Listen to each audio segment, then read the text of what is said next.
आता काय माहित आता ते काय चर्चा करायला आलेत काय नाही, पण त्यांचा सन्मान प्रत्येक वेळेस 3 वर्ष झालं केलेलाच आहे. आम्ही त्यांचा सन्मान केला नाही असं आजपर्यंत कधीही झालेलं नाही. परंतु आता त्यांना काय चर्चा करायची मला माहित नाही, किती दिवस चर्चा करायची हे पण मला माहित नाही. हा, एक गोष्ट खरी आहे की त्यांचा जर मराठा समाजाने सन्मानच केला नसता शब्दाचा 3 वर्षात तर चर्चा ठीक आहे. तुम्ही तुमच्या डोक्यात जी गैरसमज आहे ना, आम्ही प्रत्येक वेळेस जाऊ आणि मराठा समाजाला येड्यात काढू, फसवत राहू, ही चुकीचा गैरसमज आहे तुमचा. कारण आम्ही ज्या ज्यावेळेस शिष्टमंडळ आले, ज्या ज्यावेळेस सरकार आलं, त्यावेळेस या मराठा समाजानं त्याचे संस्कार म्हणून प्रत्येक वेळेस त्यांच्या शब्दाचा सन्मान करून त्यांना वेळ दिलेला आहे.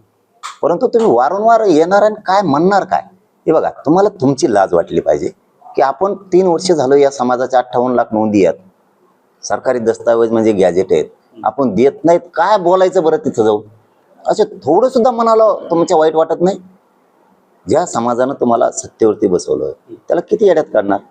आणि मला वाटतं शिष्टमंडळाने सरकारनं या गैरसमाजातून बाहेर आलेलं बरं आहे, कारण ही अंतिम लढाई ठरवली आहे, निर्णायक करायची. त्यामुळे तुम्ही आता दिल्याशिवाय तुम्हाला पर्याय नाही. जर तुमच्या शब्दाचा सन्मान करतोय तर तुम्ही मराठ्यांचे सगळे प्रश्न सोडून मराठ्यांचा सन्मान केला पाहिजे. ही भूमिका सध्या मराठ्यांची, आणि मराठ्यांनी तुम्हाला ओळखलाय. आता तुम्हाला निवडून आणून मराठ्यांना पश्चाताप यायला लागलाय आता, आणि त्यांच्या लक्षात यायला लागले तुम्हाला निवडून आणून तुम्ही तुमचे पोरं मोठे केले, तुम्ही मोठे झालात, पैशावले झालात, पण आमच्या लेकराला तुमच्याकडून जी आशा होती मोठी होतील, नोकऱ्या जाते, शिक्षण ते करत नाहीत. त्यामुळे मराठ्यांच्या डोक्यात आता मराठी म्हणजे खरबडून जागे झाले की त्यांच्या डोक्यात आलंय की आपण आपलेच लेकरबाळ समाज मोठं करणं खूप गरजेचं आहे. यांचे पक्ष आणि यांचे नेते आणि पोरं मोठे करून आता उपयोगच नाहीये, हे मराठ्यांच्या लक्षात आलं. त्यामुळं मी खूप आनंदी आहे की माझा मराठा समाज आता खूप खरबडून जागा झालाय. बस आता पोरं आणि जात मोठी हो. आता आजच्या बैठकीत काही सकारात्मक तोडगा निघेल का मागण्यांची अंमलबजावणी? काय माहिती काय होते त्यांची त्यांना माहिती. आल्यावर आता त्यांना काय चर्चा करायच्या तर काय नाही करायच्या त्यांची त्यांना माहिती. पण हे आता सकारात्मक आमक तमक व्यवस्थित झालं, आमकेच तोडगा निघाला, हे याच्यात बाहेर यावं त्यांनी, मला असं वाटतं. आता ते विषय संपलेला आहे जवळपास. 29 आंदोलन होणार आणि मग होणार नाही, कुठं जाणार? दादा, सरकार के 3 मंत्री आ रहे हैं यहाँ पर, तो क्या लगता है आपको ये सुलझ जाएगा या आपको फिर से अनशन के लिए बैठना पड़ेगा? मी तर बसणारच, आपण सोडणारच नाही, बसणारच.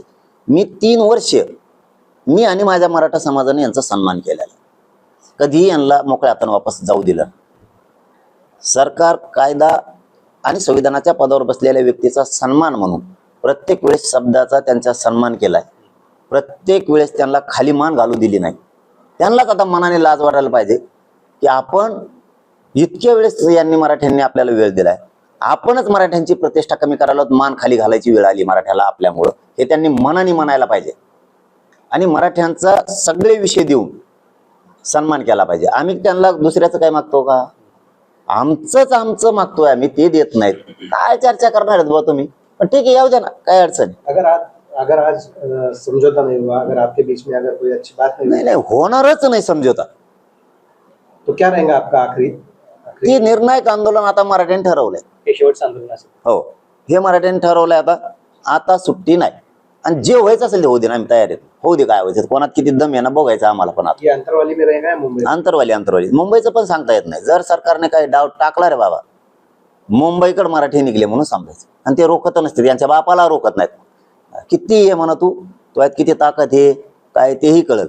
मी म्हणतो एवढा चिडीला घालायला, इतका रोष समाजात होऊ द्यायला सरकारला गरजच काय बा? नोंदी तुम्ही शोधल्यात, त्याचे प्रमाणपत्र द्यायचे, व्हॅलिडिटी थांबवल्यात, कुणबी प्रमाणपत्र थांबवले ते द्यायचे.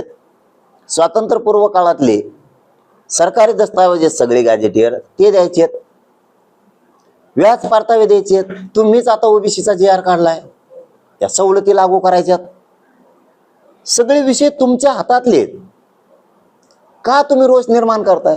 म्हणजे याचा अर्थ जाणून बुजून तुम्हीच मराठ्यांना विटीस धरले, तुम्हीच मराठ्यांवरती अन्याय करायला लागलात, आणि विनाकारण गोरगरीब मराठ्यांच्या लेकराचा तळतळाट तुम्ही अंगावरती घ्यायला लागला.